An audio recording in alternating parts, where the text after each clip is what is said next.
Senador Enrique Riera. Gracias, presidente. Realmente es un caso ya difícil de tratar, como puse en un Twitter, porque yo hago mis cosas públicas. Si es que reaccionamos, se victimizan. Si es que no reaccionamos, somos flojos. Si es que le ignoramos, grita sin micrófono. Es un tema complicado. Y lo que hice fue solicitar, y consta en la presidencia, creo que se llama el señor Nino, muy amable, la posibilidad de el más pequeño de todos los aviones que existe, algo que vuele mañana, porque tengo que estar a las 9:30 en una reunión muy importante con el patrocinio de la Agencia de Cooperación Española, donde se van a reunir todas las asociaciones de padres, madres e intendencias que trabajan con personas de discapacidad. Como ustedes recordarán, este mismo pleno aprobó esta idea. Yo soy el presidente de la comisión. Entre los miembros está el señor Juan Afara, y está Patrick Kemper, y está otra gente que nos va a acompañar. Y la respuesta que me dieron recién es que consiguieron un avioncito de 4 lugares, o sea, 5 pilotos y 3 lugares más.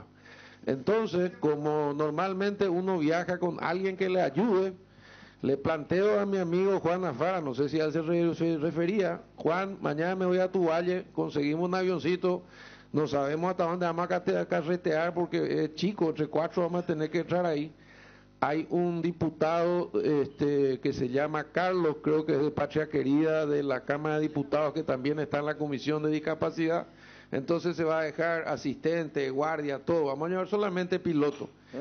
Y lo que hice en la supuesta conversación secreta que dice tener el preopinante, no hay nada que esconder. Yo más de una vez, para no generarle ningún gasto al Estado, antes de ser ministro, siendo presidente del Consejo de la Magistratura, y porque no tenía presupuesto, pues tomaba el teléfono sin temores y sin complejo y le decía a Horacio Manuel Cartejara: presidente, existe la posibilidad que me ponga un avión para mañana con piloto y combustible porque me tengo que ir a dar una charla o reunirme con tantos o tales jueces. Y no lo hizo una, lo hizo cientos de veces. O sea, ni siquiera tengo ganas de esconderlo, porque si este avioncito no funcionaba, le iba a llamar a mi amigo y expresidente Horacio, sin temor y sin complejo, a pedirle que me ponga un avión, porque esta noche tengo una cena oficial y me parece una locura terminar la cena a las 2 de la mañana, irme a las 5 horas en esa ruta para amanecer en Encarnación y para de vuelta después del evento volverme. Yo no creo que esté hablando de ningún delito, tampoco me merezco insultos, y le voy a repetir lo que le dijimos todos: yo no le tengo miedo a este personaje, y la verdad es que todos hacemos un acto de autocontrol para no devolverle, no digo ni siquiera físicamente, porque si jugué el rugby es por algo, verbalmente no le devolvemos los insultos, porque se ha metido con mi padre, se ha metido con mi familia, me negó que he trabajado en el Mopoco, fui presidente de la Juventud del Mopoco cuando él, quién sabe en qué estaba. Tiene que explicar algunas cosas mucho más profundas de su familia que yo no voy a entrar.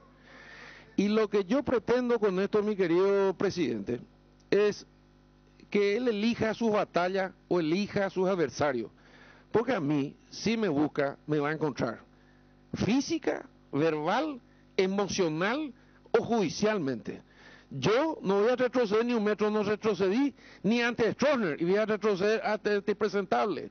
Pero él cree que gritando va a lograr, y lo que todos nosotros nos preguntamos: ¿es loco o se hace?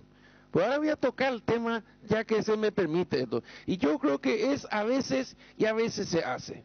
Esta mañana, con la historia de la sesión ordinaria, tuvo 1 hora 20 minutos de radio y televisión en directo. Y su Facebook crece cada vez más.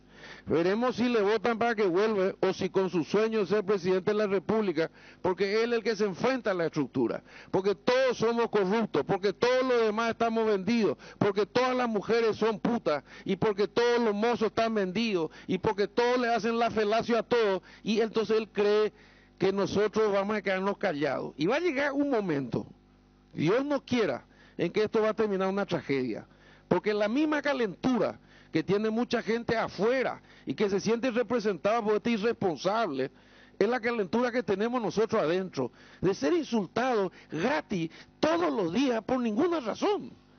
Pues ni siquiera nos cruzamos con él, ni le saludamos, ni le devolvemos, no le dedicamos un epíteto, le ignoramos. Pero se vuelve loco cuando le ignoramos. Entonces le maltrata a los periodistas, le maltrata a los mozos, le maltrata a los funcionarios, le maltratará seguramente a su familia. Y si nosotros vemos con quién está rodeado, entonces ¿qué autoridad moral tiene él para decirnos de quiénes nos rodeamos nosotros, ¿verdad?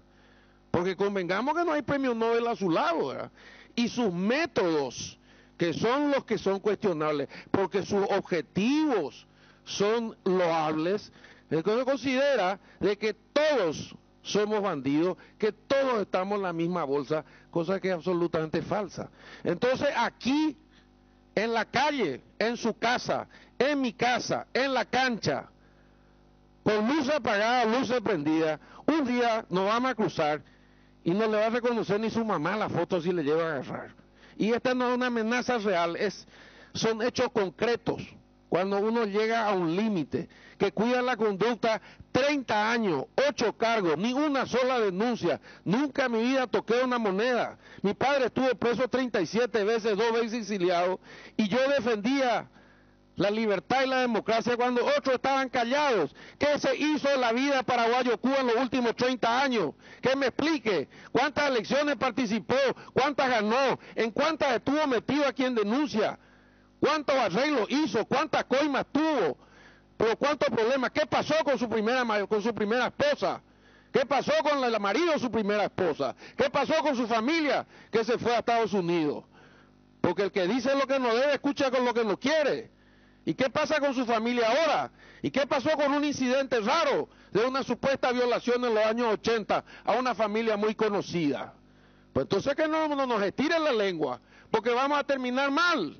Porque él se da el lujo de pararse sobre una roca y apuntarle a todo el mundo y representar a la ciudadanía indignada.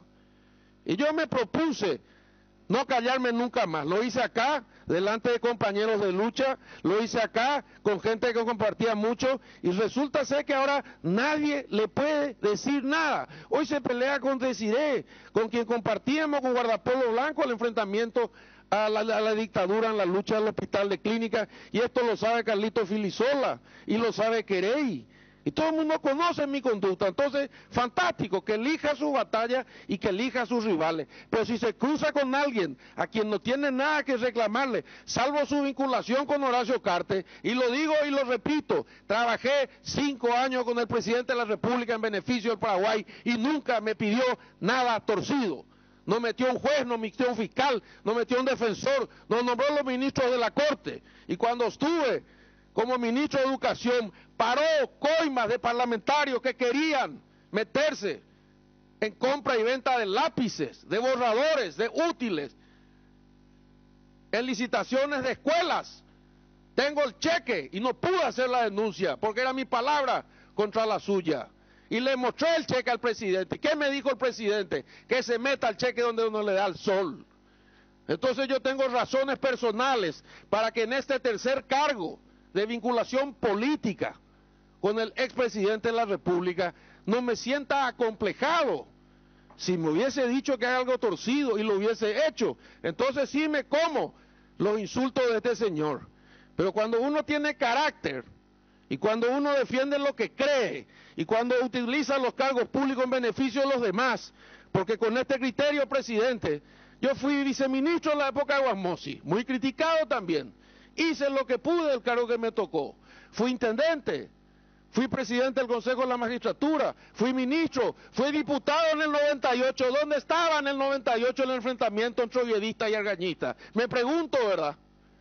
Entonces, el que dice lo que no debe, escucha lo que no quiere. Ya que es don Transparencia, el señor transparente, que explique cómo llegó hasta su edad y qué hizo. Porque mi vida es fácil, comprar los diarios y se van a dar cuenta. Porque toda mi vida fue pública y transparente y vivo en la misma casa hace 25 años y mis hijos se mueven en un picanto y jamás tuvieron un cargo público. A pesar de que supuestamente yo era el hombre vinculado, el que podía con mi teléfono conseguir cargo para mis amigos. Ni uno solo, para que entienda de una vez por todas. Entonces que se trague su palabra y que explique qué hizo en los últimos 30 años y que aparezcan los cobardes que transaron con este señor y no se animan a defenderle porque él es el dueño de la prensa. Y a mis amigos de la prensa, ¿qué pasó con el explosivo paraguayo Cuba después que se puso a revisar las redes? Hace 1 hora, 2, 3 horas que está callado. Ya logró el objetivo. Todos los jueves prepara un show, insulta a alguien. Una vez fue Baqueta, ahora fue usted, presidente. Esta vez nos tocó a nosotros, le metió a decir, todos hacen que se calme, que se calme, que se calme. Y un tipo, uno, para un Congreso, para el Senado de la Nación. Y cuando algunos quisimos sancionarlo, una parte dijo, no, porque el pueblo le iba a pagar su salario. Fantástico. Si ese es el modelo que el pueblo quiere porque está cansado de nosotros, entonces no vale la pena vivir en Paraguay. Nos fuimos capaces de cambiar dentro de los partidos y entonces personajes como el que estoy señalando se convierten en los héroes anónimos, llaneros solitarios, francotiradores, el único que le dice las verdades. Pero hay que entender que hay gente que está muy cuerda, muy convencida y que nunca tocó un mango. Entonces que no se cruce. Paraguayo Cuba, hijo de un militar de la época del estronismo, que lideró la ocupación de Centroamérica mientras mi padre estaba preso. Que se calle Paraguayo Cuba, si es que va a hablar en estos términos. Porque vamos a ver a quién le trató bien la dictadura y a quién le trató mal. ¿Quiénes íbamos en micro al colegio? Los de la oligarquía. ¿Quiénes íbamos en micro? ¿Y quién se iba probablemente en un super salón con chofer? Hasta que cayó. Pero antes de eso, qué mal andaban los Cubas en la época de Stroessner. Qué mal andaba el coronel Cubas Barbosa, un héroe de las Fuerzas Armadas, que ocupó siguiendo las instrucciones del norte, Centroamérica, en aquel entonces. Qué mal andaba Paraguayo Cuba en la época de Stroessner, el perseguido. Entonces, mi querido presidente, queridos colegas, disculpen que me haya exaltado, pero las gotas llenan el vaso. Y cuando uno cuida su conducta es para decir lo que siente y para enfrentarse a quien sea y donde sea. Ya me decía papá, de quien se acuerda cada tanto creyendo que se está revolcando y no sabe que mi madre con 90 años y un cáncer encima me bendice todos los días. Y me dice que soy un pedacito de su padre y que soy el que llevo la bandera de los Riera. Y ni Paraguayo Cuba ni 100 como él me van a hacer callar. Y creo que he demostrado con mi vida, con mi conducta y con mi actitud. Y esto es lo que molesta. Y no vine acá para callarme, y mucho menos ante un payaso como este. Por eso, señor presidente, que lo entienda de una vez por todas. Se le está acabando la paciencia. Quizá al pueblo afuera también, fantástico, que traiga sus 10.000, que prenda fuego. Hoy lo amenazó usted con prender fuego al Senado. Y todos decimos, bueno, es Payo Cuba nomás, ¿verdad? Pero el problema es que detrás de Payo Cuba hay fanáticos. Y entonces esos fanáticos resentidos, que están podridos de la clase política, es la misma gente que me amenazó a mí con secuestrarme. Porque este lunático puso quién prefiere que esté secuestrado, Enrique Riera o Edelio Morínigo. Y me amenazó delante de todos los periodistas de que me iba a hacer secuestrar por el EPP. Y eso tampoco es simpático. Y aquí tengo delante mío una víctima que explique a la señora Mirta lo que significan los secuestros y los dolores que trae. Y tengo una tía, Estela Vargas, que también murió secuestrada. Entonces a mí este tema no me es simpático. Y ni hablemos acá de Fidel, que le dijo que su único mérito es ser secuestrado. Pero yo no le deseo ni a mi peor enemigo que esté 1 hora privado de su libertad. 1 hora, presidente. Entonces esto no estaba previsto. Obviamente yo solamente hice mención a que el rugby era un deporte de integración social y no solamente reservado a las altas clases como pretendió descalificarme, pero también me encantaría que el rey de la transparencia y toda la prensa que está allá arriba, cuando salga, se siente el señor Paraguayo Cuba y explique, yo me recibí en tal colegio y ese incidente del Carlos Riera no pasó nada realmente, ¿verdad? Era una chica que me quería nomás, ¿verdad? Y entonces esto, pero no hubo denuncia. ¿Y por qué no hubo? ¿Y qué pasó? ¿Y quién mandaba en aquel entonces? Y me gustaría que después diga entonces, sí, la verdad que mi primer matrimonio salió mal. Y entonces una de mis hijas parece que, bueno, tuvieron que viajar todos a Estados Unidos. Que explique. Yo puedo explicar mi vida desde que nací. Puedo explicar hasta cuántos kilos tuve. 5 kilos tuve al nacer. Una bestia. Tipo que ya vine fuerte. Entonces que explique el rey de la transparencia, que se da el lujo de juzgarnos a todos nosotros, que explique. Y después corroboramos todos la fuente, si se anima a aplicar su vida. No ahora, si se anima. Así como es valiente para cagar en el escritorio de los jueces, para amenazarle con su cinto a todo el mundo, para ser fuerte con los débiles. Que explique cómo llegó hasta acá Paraguayo Cuba, cómo vivió en la época de Stroessner, qué tal le trataba Stroessner a la familia Cuba cuando la mía estaba presa o exiliada. Y entonces así nos vamos a empezar a conocer quién fue el presidente de la Juventud del Mopoco del 83 al 87, quién hizo la recepción de los exiliados cuando cayó del otro lado subió Alfonsín, quién cubría y se enfrentaba a la policía cuando se producían las marchas de la civilidad, cuando habían las asambleas de la civilidad, la marcha del silencio. ¿Quién hacía las movilizaciones en diciembre del 88? ¿Dónde estaba el joven Paraguayo Cubas en aquel entonces? ¿Y qué tal le trataba la policía cuando sonaba a las 2 de la mañana, cuando venía la tercera a llevar a la papá? Ahí entonces vamos a encontrarnos y vamos a poner las cosas en su lugar. Les pido una vez más disculpas por estos exabruptos. Espero que no se repitan. Yo no vine para esto. Pero en algún momento dado alguien tiene que decir basta, presidente. Muchas gracias. A usted, senador.